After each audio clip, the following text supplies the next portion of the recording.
Good evening, everyone. It's Dr. Shiva. As I promised you yesterday, as our part of our Policy to Biology series, I'm going to be doing a deeper dive to share with you why there are medicine shortages and all sorts of supply shortages in U.S. hospitals. As I shared yesterday, these shortages it's not something new. It's been going on for decades, in fact. And what we discussed yesterday was we gave you sort of the overview of why this is occurring because of the collusion that takes place between insurance companies and GPOs and group purchasing organizations, which we're going to talk about, or pharmacy manager brokers, which occurs on the pharmacy level. But I promised you that I'd walk you through step by step how these collusions took place so you get a deeper understanding of why healthcare costs are high. As I discussed yesterday, the reality is it's not that insurance companies randomly charge their costs or their charges to you and why insurance costs are high. The reason insurance costs are high, you're going to realize, is because the insurance companies over the last 50 years have built a very close collusion with organizations called group purchasing organizations, and on the other side called GPOs, or pharmacy manager brokers, PBMs, pharmacy broker managers. And we're going to focus today on the GPOs because the same idea follows through on the pharmacies. And I'm going to walk you through, using the whiteboard here, an analysis. So let's begin, first of all, by looking at different hospitals. So if we look at a hospital here, and let's assume there's different hospitals. There were hospitals which were independent hospitals at one time. They weren't part of large conglomerates. So let's say you had a hospital here. I'm just going to use this to denote a hospital. Let's say H1 Hospital 1. And let's say there's another hospital here. And let's call this H2. And then there's another hospital here, H3. Okay? So there's three different hospitals. And you can go all the way to HN. Okay, and different hospitals. So these hospitals need supplies. So let's walk over here and let's put this little cloud here of different supplies. So hospitals need to buy supplies, right? And this supplies could include things like insulin, right? If someone's rushed to a hospital, they need insulin. It could involve cancer drugs, right? People in late stage cancer, they didn't take care of their bodies or whatever happened, they have cancer drugs. It could be saline, right? Bags of saline, all the way down to, things like catheters, right? Everything you see in a hospital has to be bought from different suppliers. And there's various companies who have these supplies. So let's take hospital one, and there's an administrator here, and they have to buy insulin. All right. So they will negotiate a price with the insulin company. Maybe they need 100 insulin bags, and they'll negotiate a price of $10 per bag of insulin, okay? And they'll have to do this individually. Another hospital would also go to the supplier and they say, look, I'm going to pay you, and they negotiate a price of $2 a bag, okay? Because maybe they're going to buy, 200 units. And then another hospital will go to the same insulin company. Maybe they're going to buy 10,000 units, and maybe they negotiate a price of $5 a bag, okay? So what you see here is each of these hospitals have negotiated individual prices with these insulin companies. So what ended up happening as this was occurring around in the 70s, these hospitals said, why don't we get together and buy together bags of, or in this case, insulin bags directly from the supplier together. So in order to do that, what these hospitals did was they brought in a broker, and the broker was called a GPO, okay? So what was a GPO? A GPO was a group purchasing organization. What these hospitals would do is they would go to this agent and they say, hey, look, we need 100 bags, hospital 1. Hospital 2 said, we need 200 bags. And hospital 3 said, we need whatever, let's say 300 bags, okay? So the total this guy, the GPO, was going to purchase from this person was 500 bags of insulin, okay?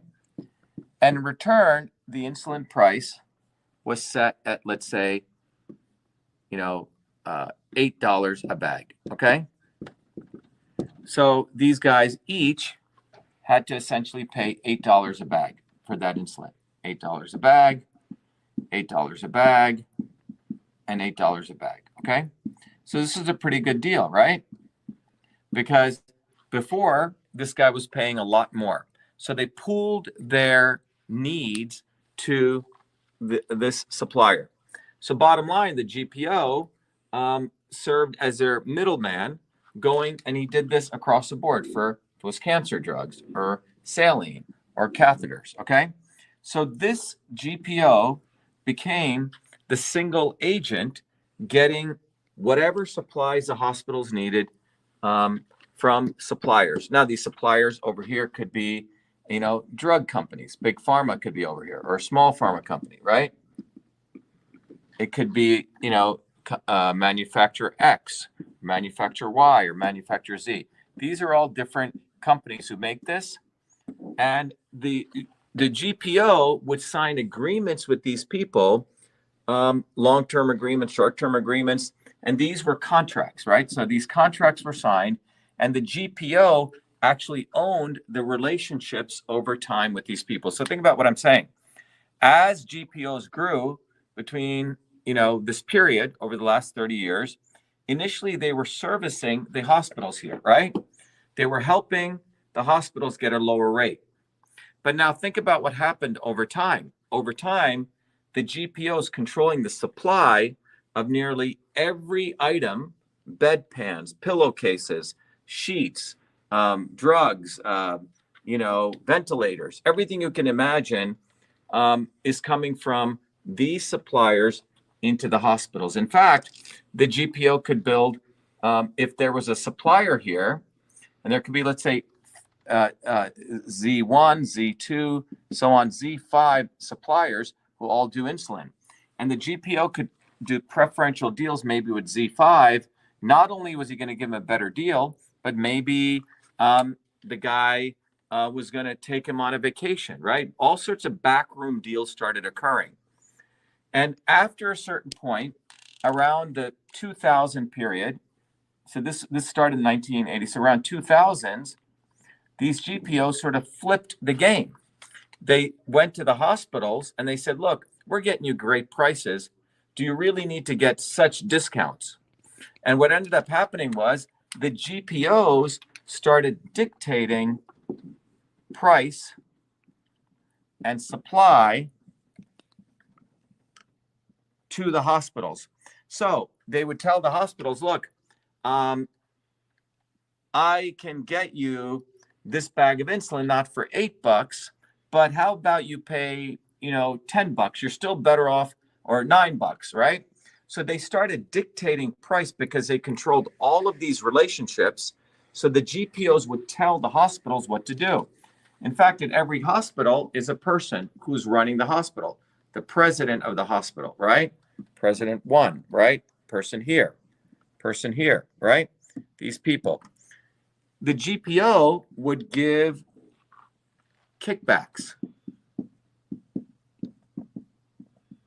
to the president for accepting the price that they were saying. This could be, special hotels, vacations. Okay? So literally the GPO was buying the hospital administrators, essentially corruption, so they would accept the price that they were giving. It was a little bit less than what they would pay, obviously, if they had to do it individually. But it wasn't the great pricing that they were getting before. But fundamentally, the GPO could control supply. And if you remember basic macroeconomics, he who controls supply controls price. Okay? Now, how does this fit into the high cost of healthcare? As I mentioned, as you look at this, the key thing relative to today's topic is you can see that GPOs are controlling supply from multiple suppliers into hospitals. Today, there are only three major GPOs. Three. Remember that number, three major GPOs. And what has occurred over the last 3 to 4 years, and I talked about this back in 2017, 6 years ago, is that these three GPOs have connected with the three major insurance companies. So the three connected, meaning the three major insurance companies have now bought, let me put it like this, the three insurance companies, okay? The three GPOs now own the three GPOs. What does that mean? Let's think about that now. What does that mean? So here you have the group purchasing organizations who are essentially, in a monopolistic way, controlling the flow of every supply that comes into every hospital. Think about what that means. You go into a hospital and everything, God forbid you go into a hospital, no one should have to go there. But if you do, everything that you see in that hospital, the pillowcases, the bedpans, the insulin, the drugs, the saline, the catheters, all of that are typically coming from one GPO into that hospital. All right. Now, what is the interconnection between a GPO and an insurance company? Let's think about this. So an insurance company, and if you're the individual here, you're the patient here, the insurance company, what's your relationship? You pay the insurance company some dollar per month. This is called your premium, okay? Some people, I'm paying like $800 a month, okay? All right. So your insurance to the insurance company is $800 a month. All right. Let's say that's what it is in 2023. In 2024, they may want to raise this to $900 a month, right? Now, when they do that, how are they able to justify that? Why is it we keep paying insurance? Because the insurance companies have to work on what's called fear, uncertainty, and doubt. Why do you buy insurance? It's the IBM selling model. Oh my God, something could happen. Oh my God, the price could be so high. And this is key. The insurance companies profit and scare you into justifying their higher premium by telling you, hey, John, hey, Bob, the price could be very high tomorrow. For if you, God forbid, get into a hospital, oh my God, the price of the cancer drugs, the price of the insulin, the price of the saline, these things are going up. If you don't have insurance, you're going to have to pay for this out of pocket. And you go, oh my God, I'm willing to pay you $900 a month next year. In order to do this, the insurance companies, three of the major insurance companies now bought three of the major GPOs. What does that mean? That means they can go to the GPOs, and there's a nudge, nudge, wink, wink, their own part of their companies, because insurance companies and GPOs have merged. The GPOs now are incentivized to keep the price high because that's how they make more profit. If they go to a hospital and say, well, the insulin bag is $50, the guy says, oh, wow, it's $50, right? He's getting a kickback. The GPOs are getting a percentage of that sale. That's how they make money. GPOs are making a piece of this sale. So they're controlling the supply. The GPOs also are incentivized to go to a hospital administrator and say, hey, look, the price is now $90 and the supply is going to be really tight. So the hospital administrator pays the GPO more money. So the game between the GPOs and the hospital administrators keeps the price high. The high price of all of these supplies is what the insurance companies use to make you say, oh my God, I'm willing to pay higher for the premium. God forbid I go to a hospital, the price is going to be so high. So what is really happening here is when you go into one of these hospitals, right, the visit to that hospital is high, as I talked about yesterday, because everything coming into that hospital is high. Everything coming into that hospital is high because of the GPOs and the insurance linkage. So the GPOs and the insurance company, the three major GPOs are in a tight bond where the goal is to jack up price. And when you jack up price, you can charge more for the insurance premium. Okay? because the more the prices of the hospital supplies, right? And how do you get price high? Well, you need shortages. You need more shortages, you get more increase in price. That's basic macroeconomics. So I hope this helps you understand that there was a time, as we go back here, that hospitals would buy direct, right? And this was a model that hospitals were doing. Is very inefficient. Prices were high, but they could control their own destiny. And now when they brought these middlemen in, as we go here, when hospital presidents, the bean counters, did these relationship with the GPOs, it worked well initially, but the GPOs flipped it, as I talked about. They started controlling, dictating. They started dictating to the hospitals what to do. The presidents were paid off through these kickbacks, and the entire process was flipped on its head. And a few set of people, GPOs, there's a monopoly, control the entire supply as well as the price into hospitals. High price, insurance companies can demand more premium. Now, tomorrow, we're going to talk about, as president, Shiva for president, what I will do to bust all this up. To give you a couple of hints, obviously, this link is a problem. Insurance companies and GPOs in this cahoots. That's a serious problem. And the other big problem you can see here is that the entire relationship between these hospital presidents and the kickbacks that they get is also problematic. But that's what we'll talk about tomorrow. But in closing, the main thing you should leave away with is that group purchasing organizations are controlling the supply of everything from suppliers into hospitals. There's an incentive here for them to create shortages. And with those shortages, they can decide which suppliers they want to work with. Because on the back end, these suppliers are doing back end deals with GPOs. And by the way, no one can get access to these contracts that they have. So a couple of days ago, the FDA allowed unapproved cancer drugs coming from China. So China is also over here to supply cancer drugs through GPOs to a hospital. Now, why was this? Who created this shortage of U.S. cancer drugs? So they're U.S. manufacturers here. They're not able to, for some reason, give enough cancer drugs.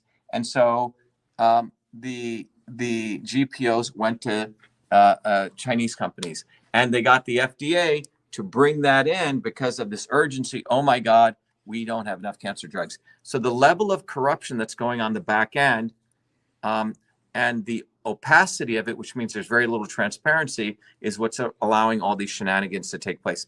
But anyway, tomorrow we'll finish our series on why are there medicine shortages in the United States by looking at how we break this up. And that'll give you details on my policy for healthcare for really reducing costs to increase quality. Thank you, everyone. Thank you, everyone. I hope this helped. Thank you.